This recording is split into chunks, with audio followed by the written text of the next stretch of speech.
What's up, YouTube? It's just Tony Alliance here. Going to bring you with a discussion here. We're going to be talking about how to beat Qliphorts. Now, in my last video, I talked about particularly how to stop Killer. Killer is a threat.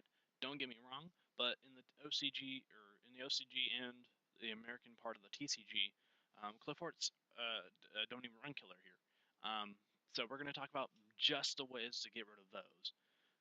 Just get rid of the main engine of the deck and not focus on Killer. Sure, some of these cards though can be used against Killer, but for the majority, um,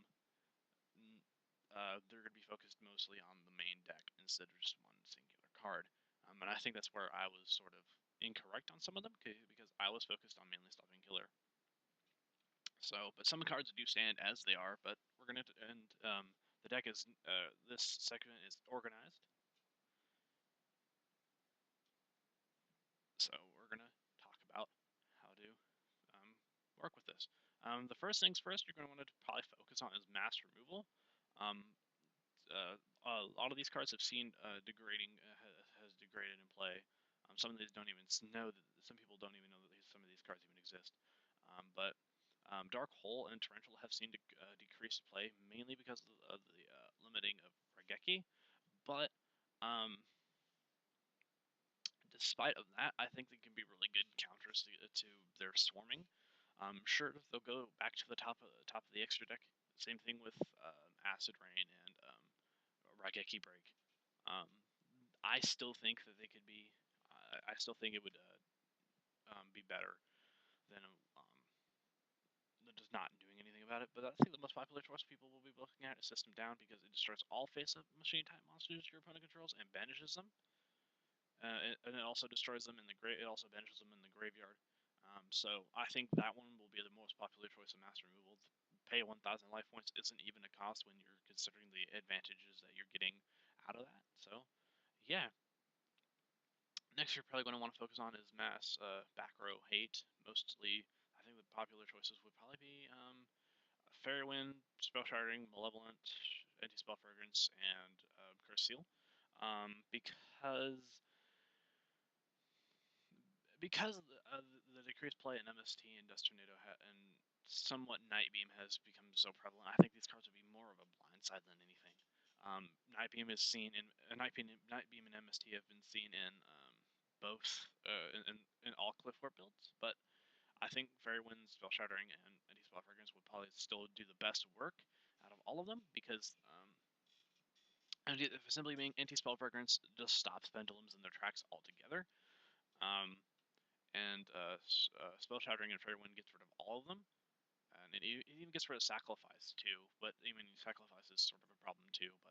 And if you use Curse Seal, they can't use the thing for the rest of the duel, so it's good in that respect. Next, we're going to talk about cards that just stop the card in general. For example, like Prohibition stops the card; it can't even be used. Same thing with Cloak of Dagger and Bottomless, or not Bottomless, Deep Dark Trapple. I think these cards would be great, but I think Dark Trapple will probably be the more popular choice because they don't stay on the field and they're not MST bait. It's not MST bait, so. But I think that both cards are great though against Killer. So, yeah. Next, we're going to want to talk about disrupting their hand plays. Like they can't add things to their hands or decks, or from their decks to their hands. So this is mainly focused on stopping Tool and Sacrifice. So, but Mistake will probably be the better choice, mostly because it's at 3. If Thunder King Rye was at 3, this card would not even it wouldn't even be a discussion. Mistake probably wouldn't even be played. But regardless of that, I think Mistake would be very good. Sure, it's still MST bait, but still going to be a very popular decision. Next, we're going to talk about banishing everything. Cards like Banisher, Defisher, and Macro. Mostly because pendulums have to go to grave first, and Macro just banishes them, and these cards just banish them outright, so they can't go back to the top of the extra deck, which is going to be really nice. Next, we're going to talk about stopping their special summons. So cards like Falsadana, Vanity's Ruler, Fiend, and Emptiness, Ban Played On, Jowgen, and Summon Limit. But I think Vanity's Fiend, Emptiness, and a Ban Played On will probably be the most popular decision, mainly because they just stop them altogether. Um, I mean, I see Jowgen be seeing some play too, because Jowgen is sort of a blindside to a lot of decks this format, and I actually don't know why people don't side this anymore. Anyway, it's a good card, it's great, but regardless, I think the three cards would probably be the best. This card's going to be particularly good in Monarchs, and so will this one. But I think these three would do the best. So some of them is also can be pretty good. Uh, Next, we're going to talk about just getting rid of their cards on the field, like distributing them for other things like Lava Golem, Santa Claus, and Volcanic Queen. Though these cards do come with risks, I think they can be worth it in the side deck format in the side decking game. Though I wouldn't suggest going for these at all, mostly because of the benefits that your opponent gets from them. Especially with Lava Golem, where they get 3,000 and the rest are just there on the field. Like Volcanic Queen becomes an attacker, and this card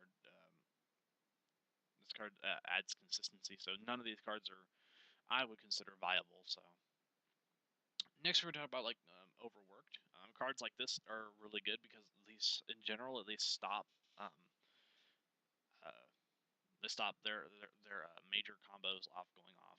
It stops sacrifice from being two tributes technically.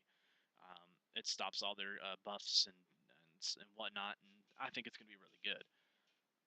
Trap holes cards like Space Time, Bottom or Trap Hole, Deep Dark, Bottomless, Giant Trap Hole. These cards can be really effective because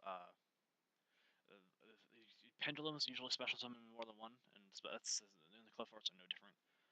They special summon a lot on the first turn, so these two will probably be the most popular. I see Trap Hole because the normal summons can be stopped. Deep Dark Trap Hole can be stopped too. It can stop them too. All of them are still level 5, and they're once they hit the field. But I don't think this card will see as much play as Bottomless or Giant Trap Hole or Trap Hole. Space Time Trap Hole is really good because it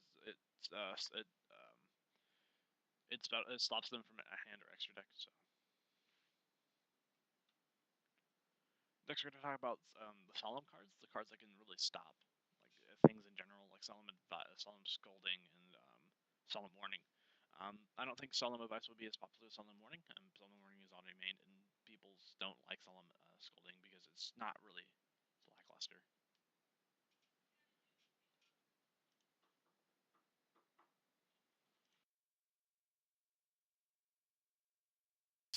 Solemn Advice can be good.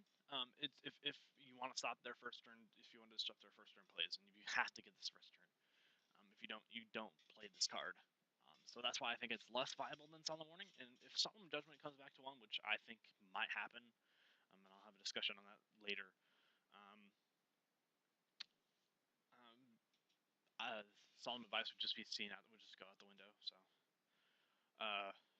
Injection Fairy Lily, it's only good because you can overpower a lot of things in the deck. It does stop killer, but it's not going to stop. But this card can just run over a lot of other things too. Having 3,400 for level 3 is pretty good. Grave of the Super Ancient Organisms, all of them are higher than level 5, except for Tool. Tool's level 5. All of them are 6 or higher.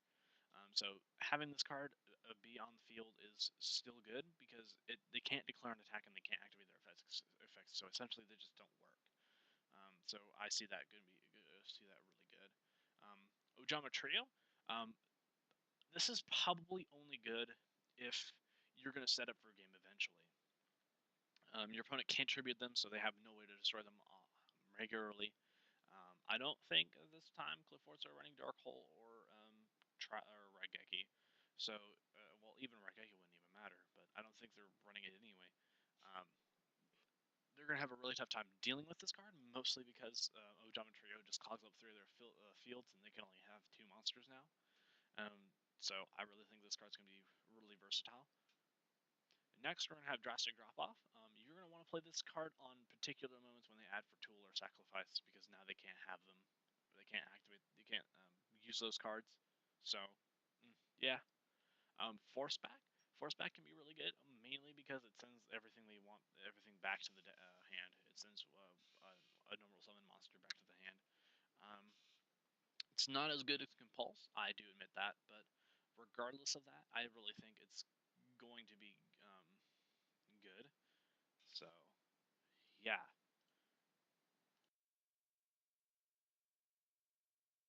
And Compulse are probably much better than Force back. So, yeah.